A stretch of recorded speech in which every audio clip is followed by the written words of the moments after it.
감동의 이유라는 제목으로 잠시 말씀을 여러분들과 나누고자 합니다. 작년 통계를 보면 약 3년 동안에 산부인과가 약 300개가 폐업을 했대요. 300곳이 폐업을 했는데 굉장히 많은 수이죠. 산부인과가 폐업을 하게 된 이유는 그만큼 산모들이 없기 때문이랍니다. 젊은이들이 결혼을 하지 않고 아이를 갖지 않고 결혼하더라도 아기를 갖고 낳는 것을 부담스러워하고 그 이유를 가만히 보면 아마 경제적인 이유가 가장 크다는 거죠. 그리고 미래에 대한 불확실성 이런 것들 때문에 젊은이들이 더 이상 아이를 낳는 것을 기뻐하지 않기 때문에 이제 산부인과들이 버텨낼 수가 없는 지경에 이르렀다라는 거예요. 그러니까 정말 아이를 갖고 아이를 낳고 싶어도 좋은 산부인과, 적당한 산부인과 찾는 것이 지금은 굉장히 관건이 되었습니다. 일부 지방 같은 경우에는 그 군 소재지나 읍소재지에 아예 산부인과가 없어서 아이를 낳으려면 다른 시로 가서 아이를 낳아야 되는 그런 현상까지도 벌어지게 되어졌습니다. 그럼에도 불구하고 아이가 태어나고 또 새 생명이 태어난다는 것은 굉장히 우리들에게 큰 기쁨이고 축복이고 감동이 아닐 수 없습니다. 오늘 우리에게도 하나님께서 아주 큰 감동을 하나 허락하셨습니다. 2000년 전에 아기 예수가 이 땅에 오셔서 그 아기 예수의 탄생으로 말미암아 우리에게 큰 감동을 주셨죠. 믿는 모든 자들이라면 이 아기 예수의 탄생을 통해서 우리가 축복받았고 우리가 큰 감동을 받았다라는 것을 부인할 사람이 없을 겁니다. 그러면 이 아기 예수의 탄생, 이것이 우리들에게 큰 감동이다. 그럼 왜 이것이 우리들에게 감동이 되는가를 오늘 잠시 여러분들과 은혜를 나누려고 하는 것입니다. 첫 번째는 하나님의 아들이 육신을 입고 이 땅에 오셨기 때문입니다.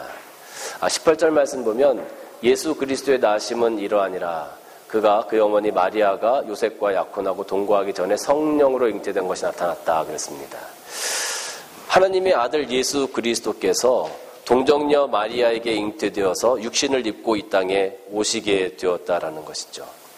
만왕의 왕이시고 모든 우주의 주인이신 그 하나님, 그 아들 예수께서 이 땅에 오시는데 여러분 예수 그리스도의 탄생을 우리가 한번 가만히 생각해 보면 정말로 말구유에서 그 비천한 장소에서 동물들과 함께 생활하는 그 마구간에서 아기 예수님이 태어나셨다라는 것이죠.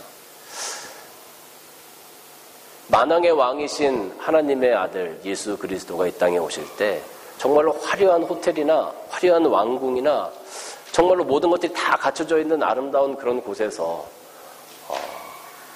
예수님께서 태어나실 수도 있었을 것이고 그럼에도 불구하고 예수님께서는 이 땅에 오실 때 가장 비천하고 일반적인 사람들도 사용하지 않는 그 마구간의 말구유를 사용하셔서 이 땅에 오셨다라는 겁니다.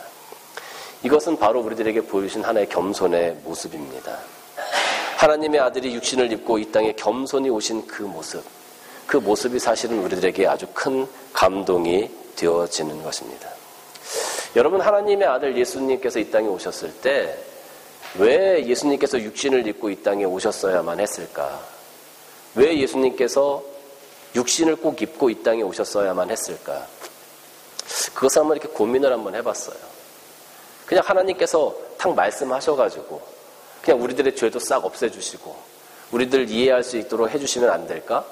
근데 가만히 생각을 해보니까 우리 인간의 마음, 우리 인간의 생각, 우리 인간의 이성으로는 하나님의 뜻을 이해하려고 해도 이해할 수가 없는 것 아니겠습니까? 그러니까 하나님께서 아들 예수 그리스도를 이 땅에 보내셔서 하나님의 뜻을 우리 인간의 육신을 입고 이 땅에 오셔서 우리들에게 직접적으로 보여주시고 우리의 눈높이를 맞춰주시기 위해서 이 땅에 오시는 그 겸손한 선택을 하시게 되었다라는 겁니다. 이것은 마치 유치원 학생, 유치원 아이들, 유치원에 다니는 그 어린 아이들과 놀아주는 부모의 모습과 같다고 저는 생각이 들었어요. 다시 말하면 그 아이가 총을 들고 아빠 내가 쏠게 빠바바바방 하면 아빠가 어떻게 합니까? 야 이 자식아 이거 가지고 뭐 누가 다치냐 죽냐 그러겠습니까? 아니죠. 그 아이가 빠바바방 쏘면 으아 아빠 죽는다 그러면서 막 그렇게 하지 않겠습니까? 이게 뭡니까? 눈높이를 맞춰서 그 아이 수준에서 함께 모든 것들을 맞춰주는 겁니다. 하나님께서 모든 것들을 하나님의 뜻대로 행하실 수 있었겠지만 하나님께서 그 행하시는 모든 것들을 우리 인간들이 바라볼 때는 도저히 그것을 이해할 수 없었을 것입니다. 하나님께서 왜 그렇게 행하시는지, 하나님의 뜻이 무엇인지 아마 하나님께서 우리들에게 직접적으로 보여주시고 이 땅에 오셔서 행하지 않으셨다면 그것을 우리는 결코 알 수 없었을 것이다라는 거죠. 그래서 예수님께서 이 땅에 육신을 입고 오셨어야만 했습니다. 예수님께서 이 땅에 육신을 입고 오셔서 우리와 함께 배고파하시고 우리와 함께 아파하시고 우리와 함께 고난을 당하신 그 모습을 우리들에게 직접적으로 보여주시는 거죠. 그리고 그 예수님의 삶과 예수님의 말씀을 통해서 하나님의 나라가 무엇인지, 하나님께서 우리들에게 원하시는 것이 무엇인지, 하나님께서 우리에게 원하시는 신앙이 무엇인지, 하나님께서 우리에게 말씀하시고자 하는 사랑이 무엇인지 그걸 직접 보여주신 거죠. 하나님께서 원하시는 겸손이 무엇인지, 예수님께서 이 땅에 그 비천한 마구간의 말구 위에 태어나셔서 제자들의 발을 씻겨가시면서 이 땅에서 죄인과 세리들의 친구가 되어져 가시면서 겸손의 모습을 보여주셨습니다. 죄인들을 품에 안아주시고 죄인들을 위해서 눈물을 흘려가시면서 그들을 안타까워하시면서 그들을 구원해 주시고 병자들을 치유해 주셨습니다. 하나님의 사랑이 무엇인지 우리들에게 직접적으로 보여주신 것이죠. 또 하나님의 나라가 무엇인지 그 말씀 가운데 선포해 주셨습니다.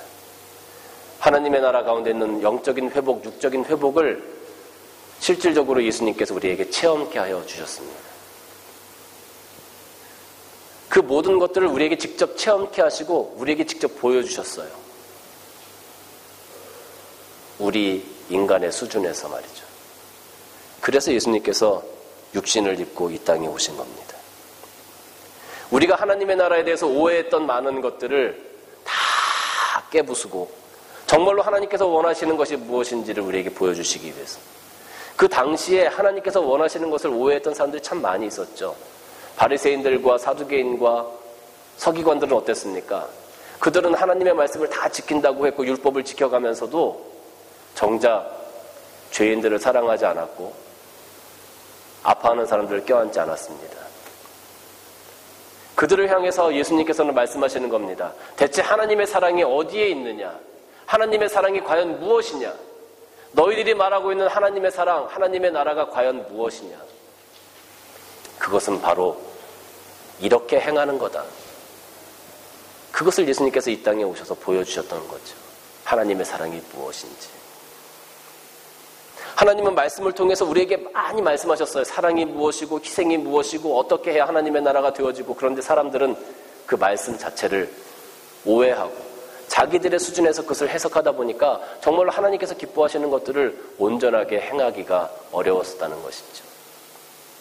그래서 예수님께서 이 땅에 오실 수밖에 없었던 겁니다. 그리고 우리들에게 가르쳐 주셨습니다. 하나님의 사랑이 무엇인지, 하나님의 나라가 무엇인지. 그것을 이루기 위해서 주님께서 이 땅에 오시게 된 거죠. 마태복음 11장 29절 말씀 보면 나는 마음이 온유하고 겸손하니 나의 멍에를 메고 내게 배우라. 나의 멍에를 메고 내게 배우라. 그리하면 너희 마음이 쉼을 얻으리라. 주님께서는 우리들에게 많은 것들을 보여주시고 가르쳐 주셨습니다. 그리고 주님의 그 길을 따라오라고, 주님의 그 삶 가운데서 너희가 배우라고 말씀하십니다. 하나님께서 그 아들 예수를 이 땅에 보내셔서 우리로 하여금 하나님의 나라를 다시 한번 깨닫게 하고 알게 하셨습니다. 그래서 예수님께서 이 땅에 오신 감동이 우리에게 있는 것입니다. 어떤 사람들은 나는 다 배웠는데 나 이만하면 됐지, 내가 더 이상 배울 게 뭐가 있어, 내가 신앙생활 한 게 몇 년인데, 내가 나이가 몇인데. 그렇지 않습니다. 하나님의 나라에 대한 이 배움은 아마 졸업이 없는 것 같아요. 우리가 죽을 때까지, 저천국에 이르는 그 순간까지 계속적으로 배워가야 합니다. 그것이 바로 겸손의 모습 아니겠습니까? 내가 다 안다고 이야기하는 그 자체가 이미 우리는 교만한 사람들입니다. 하나님의 나라에 이르는 그 순간까지 예수님의 삶을 통해서 계속적으로 하나님의 나라를 배워가시는 여러분들이 되어지시기를 주님의 이름으로 간절히 바랍니다. 두 번째는 자기 백성을 구원하기 위해 오셨기 때문에 우리에게 감동이 있습니다. 21절 말씀 보면 아들을 낳으리니 이름을 예수라 하라. 이는 그가 자기 백성을 그들의 죄에서 구원할 자라 하심이니라 그랬습니다. 자기 백성을 구원하시기 위해서 그 독생자 아들 예수를 이 땅에 보내셨다는 거예요. 사람들은 다 죄를 졌습니다. 하나님께로 나아갈 수 있는 자가 없었습니다. 누구든지 다 천국에 이를 수 없는 그런 상태에 있었습니다. 그런데 하나님께서는 자기 백성을 그냥 내버려 두지 않았다는 거죠. 그들로 하여금 그냥 영적인 죽음 가운데 내버려 두지 않고 그들을 구원하시기로 작정하셔서 예수님을 이 땅에 보내셔서 그 구원의 첫걸음을 띄게 하셨다라는 것이죠. 그렇기 때문에 우리에게 주시는 감동이 있는 겁니다. 하나님께서는 우리들을 책임지시겠다고 말씀하십니다. 하나님께서는 우리와 함께 하시겠다고 말씀하십니다. 너희가 죄를 지었다 할지라도 내가 너희를 버리지 않고 너희를 내가 책임지겠다고 말씀하시는 거죠. 어떻게? 아기 예수님을 이 땅에 보내심으로 말미암아 이 땅에서 사역하게 하시고 십자가에 달려 돌아가시게 함으로 말미암아 우리의 죄를 사해 주시겠다고 주님께서 말씀하고 있는 거죠. 그래서 우리에게 감동이 있는 겁니다. 이것이 바로 사랑의 모습 아니겠습니까? 어떤 사람들은 하나님의 모습을 이야기할 때 제가 안티크리스천 사이트를 가끔 들어가서 그들이 무슨 말을 하는지 한번 이렇게 살펴볼 때가 종종 있습니다. 그럼 거기 들어가면 뭐 기독교에 대해서 별의별 얘기를 다 해요. 욕도 얼마나 하는지 몰라요. 근데 그 욕을 가만히 들어보면 솔직히 말해서 틀리지 않은 말도 있어요. 틀리지 않은 말. 우리 기독교인들이 또 목회자들이 얼마나 세상 가운데 살아가면서 엉망으로 그 삶을 살아가는지 그 글들을 보고 있으면 부끄러워지는 글들도 제법 있습니다. 그런데 오해하는 글들도 굉장히 많아요. 거기서 그들이 이야기하는 것 중에 하나가 뭐냐면 구약의 하나님은 너무 독선적이고 무자비한 사람이다. 꼭 그 하나님은 독재자와 같은 사람이다. 모든 걸 다 자기 마음대로 한다는 거예요. 뭐 성경 구역을 보면 그렇게 이해할 수도 있을 것 같다라는 생각이 들어요. 그런데 여러분, 독재자는 결코 자기 자신의 삶을 민중들을 위해서, 백성들을 위해서 희생하지 않습니다. 독재자는 100% 자기의 삶을 위해서 살아갑니다. 독재자가 백성들을 위해서, 사람들을 위해서 희생하거나 그런 것 여러분 본 적 있으십니까? 아니요. 무자비합니다. 그리고 자기의 배는 마음껏 불리죠. 예전에 필리핀에도 그 독재자가 있었죠. 제가 이름을 마르코스인가요? 그 사람이 축출되어진 것도 그 사람 집에 갔답니다. 그리고 그 창고를 열었을 때 그 부인이 신었던 명품 신발이 뭐 2,000켤레인가가 나왔다 그러지 않습니까? 백성들은 다 굶어 죽는데 자기들은 그렇게 호화호식하고 살았다는 거죠. 독재자의 특성은 그렇습니다. 그런데 여러분, 하나님이 독재자입니까? 하나님이 독재자였다면 그 아들 독생자 예수를 우리에게 보내셨겠습니까? 독생자 아들 예수를 이 땅에 보내셔서 죽을 수밖에 없는 우리들 대신 십자가에 달려 돌아가시게 하셨겠습니까? 이건 독재자의 모습이 아니라 사랑의 하나님의 모습입니다. 독선의 모습이 아니라 사랑의 모습입니다. 하나님은 독재자가 아니신 거죠. 하나님은 사랑이신 거예요. 자기 백성을 구원하시기 위하여 이 땅에 독생자 아들 예수를 보내신 그 하나님. 그래서 자기 백성들을 책임지시겠다는 거죠. 우리를 책임지시겠다는 거죠. 선택한 주의 백성들을 책임지시겠다는 거죠. 이건 결코 독재자의 모습이 아닌 거예요. 내가 너를 붙들겠다. 내가 너를 버리지 않겠다. 요한복음 3장 16절 말씀 보면 하나님의 세상을 이처럼 사랑하사 독생자를 주셨으니 이는 그를 믿는 자마다 멸망치 않고 영생을 얻게 하려 하시니라. 이것이 우리 하나님의 마음입니다. 이것이 예수님께서 이 땅에 오신 목적입니다. 당신의 백성을 끝까지 책임지시겠다고 말씀하시는 그 하나님께서 그 첫걸음을 아기 예수님을 이 땅에 보내시는 것으로 시작하셨다라는 거죠. 그래서 거기에 감동의 이유가 있는 겁니다. 세 번째는 우리와 함께 하시는 분이기 때문에 그렇습니다. 23절 말씀 보면 보라 처녀가 잉태하여 아들을 낳을 것이요 그의 이름을 임마누엘이라 하리라 하셨으니 이를 번역한즉 하나님이 우리와 함께 계시다 함이라 그랬습니다. 하나님이 우리와 함께 계시다. 어떤 사람이 연수가 다 돼서 천국에 갔습니다. 천국에 가서 예수님을 만나서 예수님과 이런저런 얘기를 하면서 예수님, 내 삶 가운데 참 힘든 날도 있었고 좋은 날도 있었습니다. 근데 어쨌든 제가 천국에 왔는데 예수님, 제가 살아온 인생이 사실 어려운 일도 참 많았는데 너무나 힘이 들었습니다. 그러니까 예수님께서 그 사람을 데리고 그 사람이 걸어온 발자취를 이렇게 쭉 보여주셨습니다. 내가 너와 네가 힘들건 네가 좋았건 네가 어려웠건 고난 중에 있었건 내가 너와 이렇게 함께 걸어왔단다 하면서 그 사람이 걸어온 발자취를 보여주시는데 그 해변가에 발자취가 두 개가 발자국이 두 사람의 발자국이 이렇게 있는 거예요. 하나는 너의 것이고 하나는 나의 것이고 그 사람이 그걸 보면서 너무 감동이 되는 거예요. 하나님께서 예수님께서 나와 이렇게 늘 동행하셨었구나. 내가 그걸 몰랐었구나. 근데 발자국을 쭉 보다 보니까 자기가 정말 힘들고 어려웠을 때 뭐 사업도 부도가 나고 몸도 아팠고 뭐 여러 가지로 너무 어려웠던 시기에 보니까 발자국이 하나밖에 없는 거예요. 그래서 이 사람이 그걸 딱 보면서 예수님께 따졌습니다. 예수님, 제가 정말로 예수님 필요할 때 예수님 어디 있었습니까? 맨날 저하고 둘이 같이 동행하신다고 말씀하셨는데 지금 보니까 발자국이 하나밖에 없네요. 예수님 발자국 어디 있습니까? 그때 주님께서 말씀하셨습니다. 그때는 내가 너를 업고 왔단다. 주님께서는 항상 우리와 함께 하신다는 거죠. 사람들은 힘들고 어려울 때 주님 어디 계십니까? 주님 과연 나와 함께 하십니까? 주님 과연 저를 책임지십니까? 주님 과연 제 신앙을 인정하십니까? 라고 반문합니다. 그러나 그럴 때 주님께서는 우리를 업고 가신다라는 거예요. 내가 일어서 있을 힘이 없을 때, 걸어갈 힘조차 없을 때, 그럴 때 하나님께서 우리를 버려두시는 것이 아니라 내 손을 붙들고 끌고 가시는 것도 아니라 우리를 업고 가신다. 하나님은 언제나 우리와 함께 하시는 분입니다. 제가 이번에 지난주에 참 몸이 안 좋아서 몸살 때문에 굉장히 고생을 했습니다.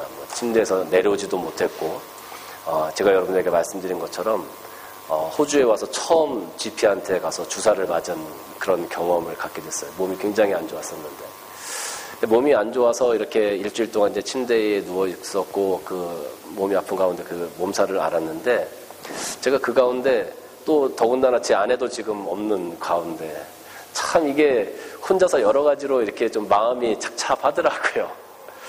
그래서 뭐 아이들이 아직 어리니까 뭐 아이들이 뭐 이렇게 할 수 있는 것도 아니고 몸이 아파도 뭐 또 집안일은 또 집안일대로 해야 되는 거고 뭐 아내의 했던 빈자리를 또 채워야 되는 그런 일들이 있었습니다.